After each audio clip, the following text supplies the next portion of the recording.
Hey, this is Austin from Rock City Studios, and this is this week's Tip Tuesday. I know what you're thinking. Wait, Austin's doing a Tip Tuesday. There's no guitar in his hand. The world is ending. Yep, run for the hills, guys.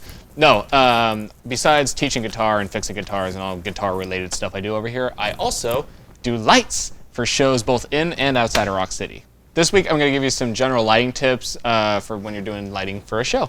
First thing I do before the show happens is I always hit up the band or artist that's playing and ask them to send me a set list, because most of the time they will have stuff I can listen to, and then I sit here and just kind of get ready, like, okay, so I know that song has a chorus here, a verse here, yada, yada, yada. And that's how I can kind of predict their set pretty much with the lights and everything. And let's say they don't have a set list, what you do is before they get up on stage, ask them ahead of time, be like, hey, do you guys have any preferences for lighting? Like, do you like strobes? Do you like fog? Do you like strobe and fog? I like the ones that like strobe and fog, and then I get some fun. It's really cool. But ask them what they're cool with and not cool with, because if you have a band up there, let's say one of them has epilepsy, you put strobes on, you have a bad time. So just make sure you ask what's cool before. Another tip I have is how to anticipate when like a big moment in the song is happening. Let's say it's a big chorus or like a guitar solo or just a big epic moment, and you got to make the lights look big and epic. Most of the time, if you are a musician, you could tell just by just general song knowledge, like, okay, they're doing a verse here, a chorus here, yada, yada, yada, here comes a big but if you don't know and you don't really know how to predict this kind of stuff, here's how.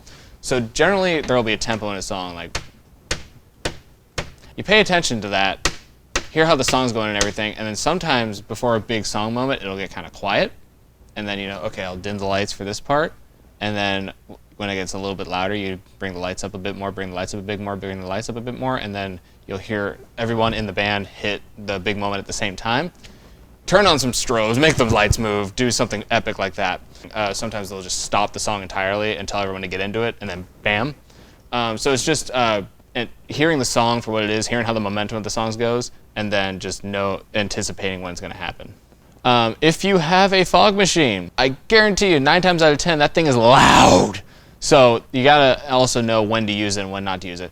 If the band is in the middle of songs and they're like saying hi to the crowd, thanking all the bands, thanking the venue, whatever, you don't want to turn the fog machine on, because that's they're saying, oh, thanks everyone for coming.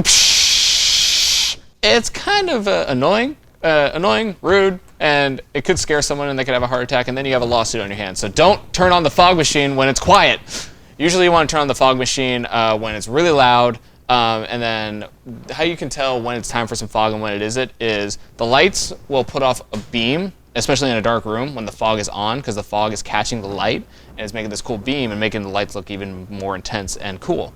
If you see that beam go away over time, that means the fog is dissipating and you just need a little more fog. But again, make sure it's not quiet. Before the show though, lay that fog on. I'm serious. Get the button, hold it down, make it go. Fill the place with fog. If you fog up the whole venue beforehand, before anyone comes in, it makes it look atmospheric. It kind of hides the instruments and the amps a little bit, so it keeps people wondering, like, what are they using? What are they using? And then when the band comes out, they look epic. Look like they just came out of a freaking Lord of the Rings battle and they're ready to go. The thing that will save your life in a live situation is presets. Let's say, you know, you're doing everything and all of a sudden, you know, you click something wrong and you lose control over everything and the lights are just going nuts. Set a preset that's just like bam, and then it goes back to just normal lights, you know, if your program allows it. If your program doesn't allow it, get a new program. What lighting program doesn't have presets? It's ridiculous. Get a new program. It's good to have a lot of presets, not just 1 or 2, you know. Have presets for every single scenario. Like I got a hip hop one, I got a metal one, I got a Valentine's Day one, because we have student showcases and they're usually themed, so you know, whatever.